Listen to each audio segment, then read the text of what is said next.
Hello everyone, my name is Prateek Karan और आज का हमारा टॉपिक है सेमीकंडक्टर्स।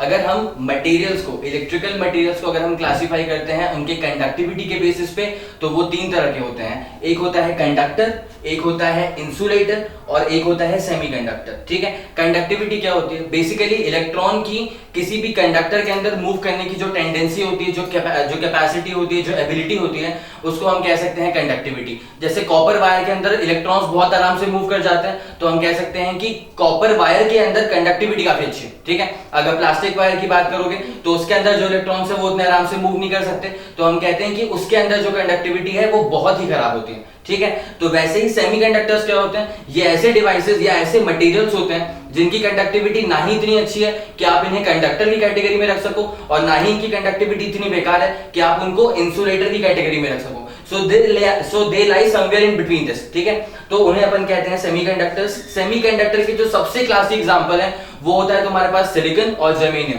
दोनों के दोनों 14 ग्रुप में आते हैं, लेकिन वो बहुत क्लासिक एग्जांपल है फॉर सेमीकंडक्टर्स।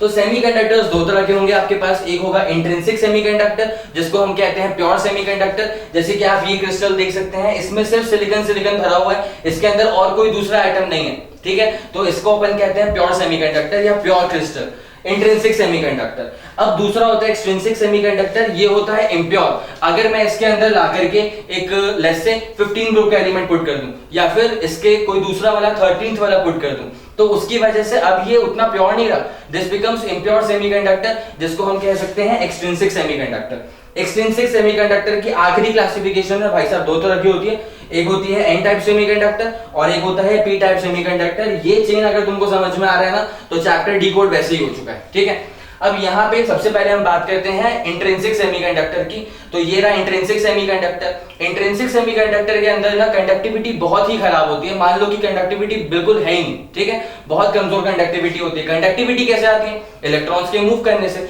तो यहाँ पे तुम देखो कि जितने भी इलेक्ट्रॉन्स हैं सारे के सारे इन्वॉल्व हैं इन द बॉन्ड फॉर्मेशन। जैसे अगर मैं इस सिलिकॉन एटम की बात करूं, तो ये है बॉन्ड, ये है बॉन्ड, ये है बॉन्ड, ये है बॉन्ड इसके आसपास। ठीक है, अब एक बॉन्ड को बनाने में लग जाते हैं 4 इलेक्ट्रॉन्स।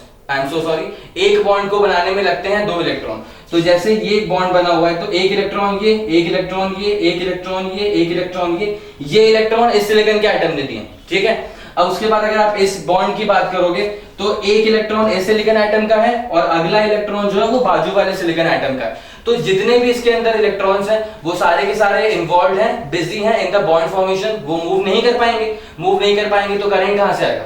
क्या तुम बात समझ पा रहे हो? मूव नहीं कर पाएंगे तो करंट कहां से आएगा? तो फिर कंडक्टिविटी के हिसाब से अगर देखा जाए तो ये इंट्रिंसिक बिल्कुल खराब है। अब इसमें अपन देखते हैं कि डोपिंग करने के बाद क्या सीन बन जाता है। तो जैसे मान लीजिए अगर मैंने इसके अंदर एक 15th ग्रुप का एलिमेंट डाल दिया, ठीक है, तो 15 ग्रुप का एलिमेंट डालने की वजह से क्या होगा? जैसे कि फास्फोरस मैंने डाल दिया, ठीक है, सबसे पहले तो वो क्या करेगा? सबसे पहले तो फास्फोरस जाकर के सिलिकॉन को नॉकआउट कर देगा। अब सिलिकॉन अपने चारों जो उसके इलेक्ट्रॉन्स थे उसको लेकर के सिलिकॉन मूव कर रहा है। ठीक है, अब क्रिस्टल के अंदर ही मूव कर रहा है, बट उससे कंडक्टिविटी नहीं आ रही है क्योंकि इलेक्ट्रॉन फ्री नहीं हुआ है, एटम फ्री हुआ है। अब जरा यहां समझो, जैसे ये फास्फोरस आकर के यहां बैठ जाएगा तो क्या हो जाएगा? यहां पे एक जब सिलिकॉन गया था तो एक होल यहां बन गया था, एक होल यहां बन गया था, एक होल यहां बन गया था और एक होल यहां बन गया था। जैसे फास्फोरस आएगा तो इस वाले होल को भर देगा, इस वाले होल को भर देगा, इस वाले होल को भर देगा, इस वाले होल को भर देगा, तो चारों होल्स उसके एकदम इंटैक्ट हो गए। अब होता क्या है ना कि फास्फोरस है 15 ग्रुप का एलिमेंट, इसके पास वैलेंस इलेक्ट्रॉन्स होते हैं 5, तो ये 4 तो उसने इन्वेस्ट कर दिए इन द बॉन्ड फॉर्मेशन। जो बॉन्ड सिलिकॉन के जाने से टूट गए थे उन बॉन्ड्स को वापस से किसने इंटैक्ट कर दिया? इस फास्फोरस ने उसको वापस से इंटैक्ट कर दिया।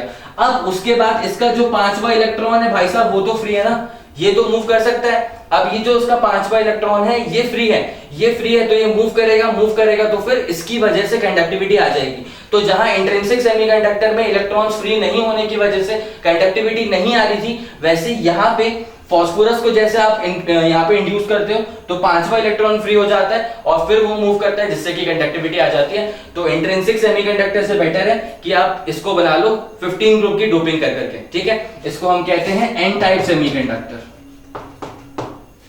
Okay, thank you.